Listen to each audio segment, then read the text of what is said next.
ناظرین السلام علیکم۔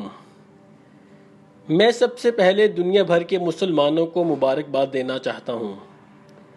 آپ یقیناً سوچ رہے ہوں گے کہ کس بات کی مبارکباد۔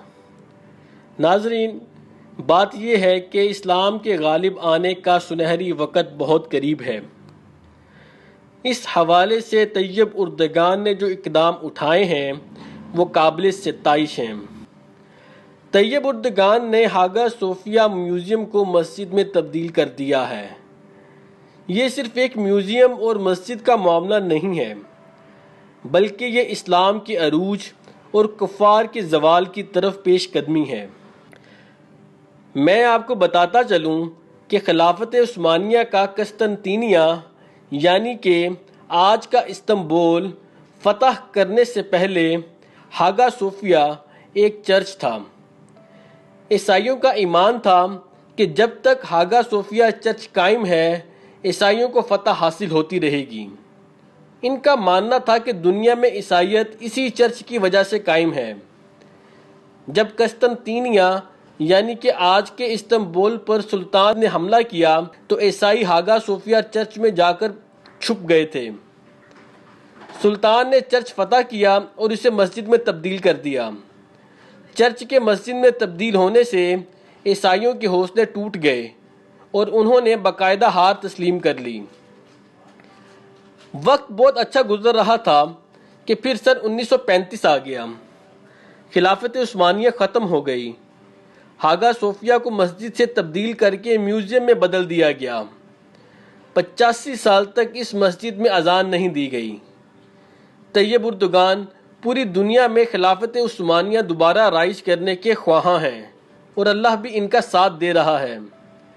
جس طرح یہودیوں کی ایما پر ترکی میں فوج نے قبضہ کرنے کی کوشش کی تھی، طیب اردگان کا بچ جانا کسی معجزے سے کم نہیں تھا۔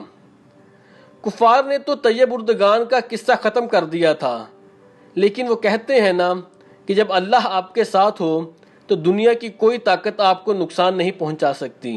جب طیب اردگان اس مشکل وقت سے نکل گئے تو امریکہ نے ترکی کی معیشت پر حملہ کر دیا۔ ترکی اور امریکہ کی برآمدات پر پابندی لگا دی گئی، جس سے لیرا جو کہ ترکی کی کرنسی ہے منہ کے بل آ گری۔ لیکن طیب اردگان نے ہمت نہیں ہاری اور صرف چند سالوں میں ترکی کو دنیا کی 10 بڑی معیشتوں میں شامل کرنے میں کامیاب ہو گئے۔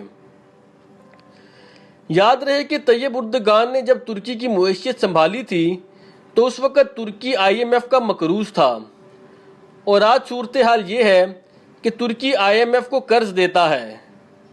ان تمام ناممکنات کا ممکن ہو جانا بے وجہ نہیں ہے۔ یہ سب کچھ ایک منصوبے کے تحت ہو رہا ہے، اور وہ منصوبہ ہے سلطنت عثمانیہ کا قیام۔ ناظرین، ہاگا صوفیہ کو مسجد میں تبدیل کر دینا بھی اسی منصوبے کا حصہ ہے۔ دنیا بھر کے عیسائیوں میں اس وقت شدید تشویش پائی جاتی ہے کہ وہ دنیا بھر کی طاقت رکھنے کے باوجود بھی کچھ نہیں کر سکتے۔ ناظرین، میں آپ کو یہاں یہ بھی بتاتا چلوں کہ ترکی کے مشہور زمانہ ڈرامہ ارطغرل کو بنانا بھی اسی منصوبے کا ایک حصہ ہے۔ ارطغرل ڈرامہ کسی پرائیویٹ پروڈکشن کا کام نہیں ہے، بلکہ اسے طیب اردگان کی حکومت نے اسپانسر کیا ہے۔ اس ڈرامے میں عیسائیوں کی شکست اور سلطنت عثمانیہ کا قیام جس طرح دکھایا گیا ہے وہ حالات آج کے حالات سے مختلف نہیں ہیں۔ جس طرح اس وقت مسلمان ٹکڑوں میں بٹے ہوئے تھے، آج بھی اسی طرح ٹکڑوں میں بٹے ہوئے ہیں۔ جس طرح ارطغرل نے اللہ کی مدد سے ناممکن کو ممکن کر دکھایا اور وہ ہر مشکل سے آسانی سے نکل گیا، اسی طرح طیب اردگان نے بھی فوجی غداروں اور امریکہ کے جاسوسوں کو شکست دے دی ہے اور ان کے سر قلم کر دیے۔ ناظرین، یہاں یاد رکھیے گا کہ ترکی کے صدر طیب اردگان حافظ قرآن بھی ہیں۔ وہ اسلامی دنیا کے واحد لیڈر ہیں جو حافظ قرآن ہیں۔ اگر آپ انہیں تلاوت کرتا ہوا سن لیں تو آپ حیران رہ جائیں گے۔ اتنی خوبصورت آواز اور قرت آپ نے پہلے نہیں سنی ہوگی۔ ہاگا صوفیہ کو میوزیم سے مسجد میں بدلنے سے سعودی عرب بھی ناخوش دکھائی دیتا ہے۔ حالانکہ اسلامی ملک ہونے کے ناطے اسے خوشی کا اظہار کرنا چاہیے تھا، لیکن وہ اس ڈر میں مبتلا ہو گیا ہے کہ اگر طیب اردگان کامیاب ہو گئے تو مکہ اور مدینہ ایک مرتبہ پھر ترکوں کے حوالے ہو جائے گا، جو کہ ان کے لیے ناقابل قبول ہے۔ اس کے علاوہ کئی اسلامی ریاستیں جو سلطنت عثمانیہ میں شامل تھیں ناخوش دکھائی دیتی ہیں۔